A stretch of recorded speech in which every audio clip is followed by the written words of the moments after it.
గురు బ్రహ్మ గురు విష్ణు. ఈ మధ్యకాలంలో వచ్చే కేసెస్ ఏవి ఎక్కువగా వస్తుంటాయి, ఏవి ఎక్కువగా మీకు అవుతుంటాయి?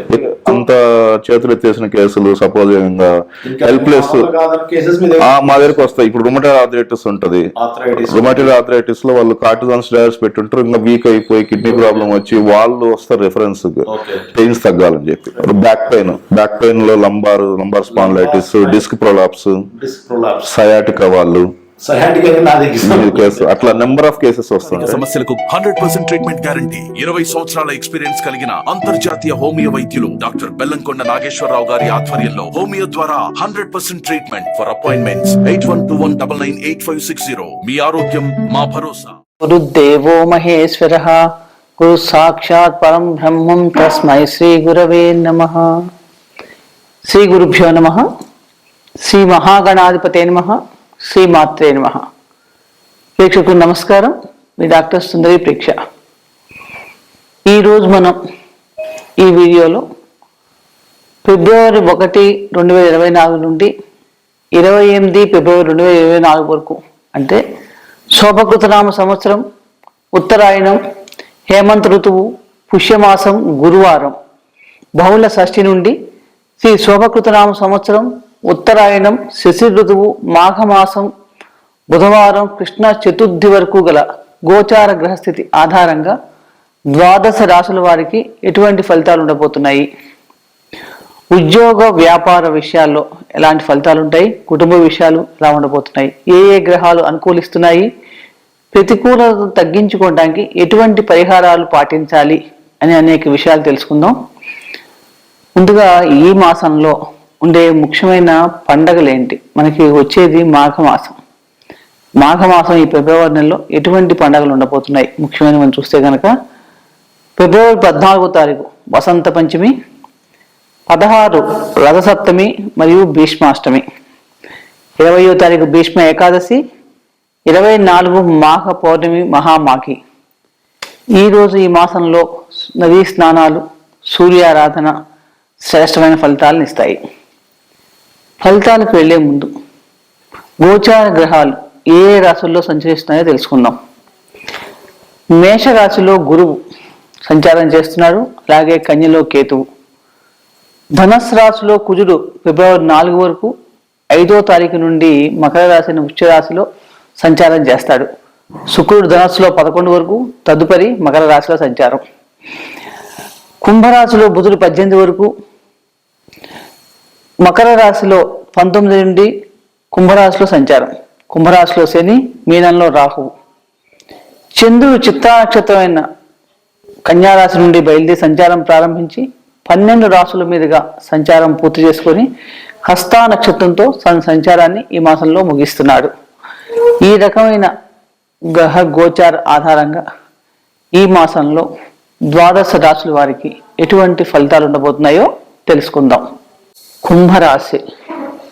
కుంభరాశి అంటేనే ధనిష్ట 3, 4 పాదాలు, శతభిష నక్షత్రం 4 పాదాలు, పూర్వభాద్ర 1, 2, 3 పాదాలు చెందిన వాళ్ళు కుంభరాశి అవుతారు. రాశ్యాధిపతి శని రాశిలోనే స్వక్షేత్ర సంచారం చేస్తున్నాడు.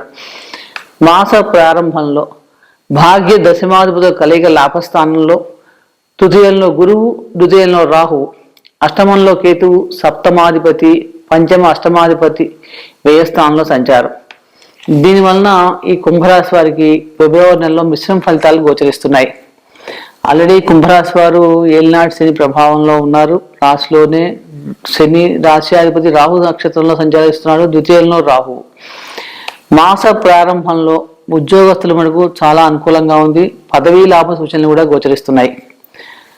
ఫిబ్రవరి 2వ వారం నుండి మటుకు కొంచెం శ్రద్ధగా పనిచేయవలసిన పరిస్థితి ఉంటుంది. అలాగే నిర్ణయాలు తీసుకునేటప్పుడు కూడా జాగ్రత్తగా ఆలోచించి నిర్ణయాలు తీసుకోవాలి.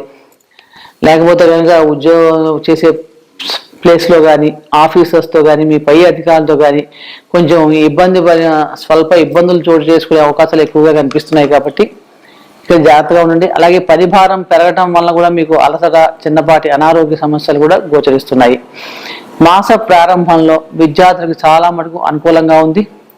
తోటి విద్యార్థులు, ఉపాధ్యాయులకు సహాయ సహకారాలు లభించడం వలన చాలా మటుకు మీరు అనుకున్న కళాశాలలో సీట్లు లభించడం, పరీక్షల్లో విజయ అవకాశాలు మెరుగుపడటం లాంటివి కూడా కనిపిస్తున్నాయి. ద్వితీయాధిపతి గురువు తృతీయంలో సంచారం చేయటం వలన కుటుంబంలో వ్యవహారాలకు చాలా అనుకూలంగా ఉంది. అలాగే అన్నదమ్ముల యొక్క లేకపోతే బంధుమిత్రులు కానీ సహాయ సహకారాలు చక్కగా లభిస్తాయని చెప్పవచ్చు. ధర్మ కార్యాల్లో కూడా చక్కగా ఎక్కువగా పాల్గొనే అవకాశాలు కూడా ఈ మాసంలో ఎక్కువ కనిపిస్తున్నాయి. గురువు తృతీయంలో సంచారం చేయడం, మంచి విషయాల మీద కమ్యూనికేట్ చేయడం, ఇలాంటి విషయాలు ఎక్కువ కనిపిస్తున్నాయి. ద్వితీయంలో రాహు సంచారం, ద్వితీయంలో రాహు, లాభంలో కుజుడు, నిర్ణయం ఆర్థికంగా అనుకూలంగానే ఉంటుందని చెప్పవచ్చు. సంపాదన ఈ మాసంలో పెరగడానికి అవకాశం కూడా ఉంది, ఆర్థికంగా బలోపేతం అవుతారు. కుంభరాశి వారికి ఈ మాసంలో కొంచెం ఆరోగ్య విషయం మటుకు కొంచెం హెచ్చుతగులు ఉండే అవకాశం ఎక్కువగా ఉంది. ఫిబ్రవరి 5వ తారీఖు నుండి కుజుడు మకర రాశిలో కుజ సంచారం, తృతీయాధిపతి, తృతీయ దశమాధిపతి మనకి మకర రాశిలో సంచారం చేస్తున్నాడు వ్యయ స్థానంలో. కాబట్టి ఈ సమయంలో మీకు ఉద్యోగం మారాలనుకునే వారికి చాలా కాలం ఎదురు చూసి ఉద్యోగం మారాలనుకుంటారు, కానీ వీళ్ళకు ఇప్పుడు ఇంత సమయం అంత అనుకూలంగా లేదు, కొంతకాలం వాయిదా వేసుకోవటమే మంచిది. విదేశాలకు వెళ్ళటానికి అవకాశాలు మటుకు చక్కగా బాగా కలిసి వస్తాయని చెప్పారు. ఉద్యోగపరంగా ఎవరు విదేశాలకు వెళ్ళాలనుకుంటే కనుక చక్కగా వెళ్ళి రావచ్చు. అలాగే ప్రాక్టికల్గా ఆలోచించి తీసుకునే నిర్ణయాలు చక్కగా అనుకూలిస్తాయి. కమ్యూనికేషన్ విషయంలో మటుకు కొంచెం జాగ్రత్తగా ఉండాలి, ఎందుకంటే మీకు హార్ష్గా మాట్లాడటం వల్ల కొంచెం ఇబ్బందులు ఏర్పడే అవకాశం ఎక్కువగా ఉంది. అలాగే వీలైనంత వరకు ఈ మాసంలో మీరు స్ట్రెస్ లెవెల్స్ తగ్గించుకోవడానికి ట్రై చేయాలి. మెడిటేషన్ లాంటి ప్రాక్టీస్ చేస్తే కనుక చాలా మటుకు కొంచెం ప్రశాంతంగా ఉంటుంది. వ్యాపారస్తులు మటుకు ప్రస్తుతం ఏ పని చేస్తున్నారో అదే కంటిన్యూ చేయటం మంచిది, ఎందుకంటే కొత్తగా విస్తరణ చేయడానికి అంత అనుకూలంగా లేదు. కాబట్టి అటువంటి వ్యాపార విస్తరణ చేయాలనుకుంటే కొంతకాలం ఆగవలసిన పరిస్థితి ఏర్పడుతోంది. ఈ మాసంలో మీరు న్యాయపరమైన సమస్యల కోసం ధనాన్ని కూడా ఖర్చు చేస్తారు. విద్యార్థులకు చూస్తే కనుక శ్రమతో కూడిన విజయ అవకాశాలు కనిపిస్తున్నాయి. కాబట్టి మొత్తం మీద కొంచెం పరిస్థితి మొదటి వారం చాలా అనుకూలంగా ఉంది, ద్వితీయార్థం కొంచెం ఇబ్బందులు ఎదురయ్యే పరిస్థితి, కాబట్టి వాటిని ముందు నుంచే ప్లాన్ చేసుకుంటే పరిస్థితులు మన అదుపులో ఉండడానికి అవకాశం ఉంది. అనుకూలమైన ఫలితాలు రావాలంటే ప్రతిరోజు కూడా దుర్గా సప్తశతి పారాయణ చేయటం, శనిగ్రహానికి సంబంధించిన దశపోక్త శని సూక్త పారాయణం చేయడం వలన మేలు కలుగుతుంది. శనివారం నాడు కుదిరితే కనుక శివాలయ దర్శనం చేసుకోండి, పంచాక్షరి మంత్రం జపం చేయండి, మంచి గ్రహానుకూలత పెరుగుతుంది. ఇప్పటిదాకా చెప్పిన గోచార గ్రహ ఫలితాలు గోచార గ్రహస్థితి ఆధారంగా చెప్పడం జరిగింది. కానీ ఫలితాలు చూసినప్పుడు మన వ్యక్తిగత జాతకం చాలా ముఖ్యమైనది. వ్యక్తిగత జాతకంలో ఉన్న గ్రహస్థితి అంటే మనం పుట్టినప్పుడు మన గ్రహాలు ఏ రాశుల్లో సంచరిస్తున్నాయి, ఇప్పుడు చెప్పిన గోచార గ్రహాలు ఏ రాశుల మీదుగా ఏ గ్రహాల మీదుగా సంచారం చేస్తున్నాయి అని చూసుకొని, అలాగే మనకి ఇప్పుడు జరుగుతున్న దశాభుక్తులు ఏమిటి, ఆ గ్రహాల మీద ఎటువంటి గోచార గ్రహాలు జరుగుతున్నాయి, ఎటువంటి గ్రహాలు దృష్టిలో ఉన్నాయి ఆ దశానాథుడు భుక్తినాథుడు చూసుకుని దాని ప్రకారంగా ఈ ఫలితాలను సరి చూసుకుంటే కనుక మీకు ఖచ్చితమైన ఫలితాలు లభిస్తాయి. కాబట్టి ఇవి జనరల్గా సాధారణంగా చెప్పబడిన ఫలితాలు గోచార గ్రహస్థితిని ఆధారంగా చెప్పబడని గ్రహించగలరు. చెప్పిన పరిహారాలు మటుకు చక్కగా అందరూ పాటించండి. దానివలన ఈ మాసం అంతా కూడా మీకు గ్రహానుకూలతలు పెరుగుతాయని చెప్పవచ్చు. సర్వే జనా సుఖినో భవంతు, శుభం భూయాత్.